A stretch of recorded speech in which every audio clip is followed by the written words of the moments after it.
This is the second day of Jagaddhatri puja at Rishra. আজ সন্ধে হতে না হতেই বেরিয়ে গেলাম সবাই মিলে। প্যান্ডেল দেখা আরম্ভ করা থেকেই মনের মধ্যে একটা আলাদাই উদ্বেগ কাজ করছিল। যত দেখছি তত যেন অবাক করছে আমার প্রতিটা নিখুঁত কাজ। দেখছি আর ভাবছি মানুষ নিজের কাজের প্রতি ঠিক কতটা প্যাশনেট হলে এই ধরনের নতুনত্ব চিন্তাধারার মাধ্যমে সবাইকে অবাক করতে পারে।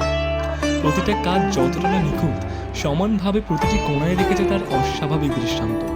এই পুজোয় বিশ্রানগর যেন তার আপন শাড়ি সেজে ওঠে। প্রতিটা রাস্তায় আলোক রোশনাই যেন এক আলাদা আমেজ তৈরি করছে। এর মধ্যে মৃৎশিল্পীদের হাতের কাজও সমানভাবে সামঞ্জস্যতা বজায় রেখেছে।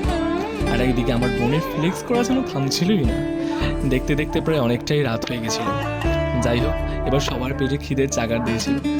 বলতে গেলে রীতিমতো একচোট ডিসকাশনের পরেই খাওয়ার অর্ডার দেওয়ার পর্ব শেষ করা গেল। যাই বলি না কেন, এই স্বাদের ভাগ হবে না।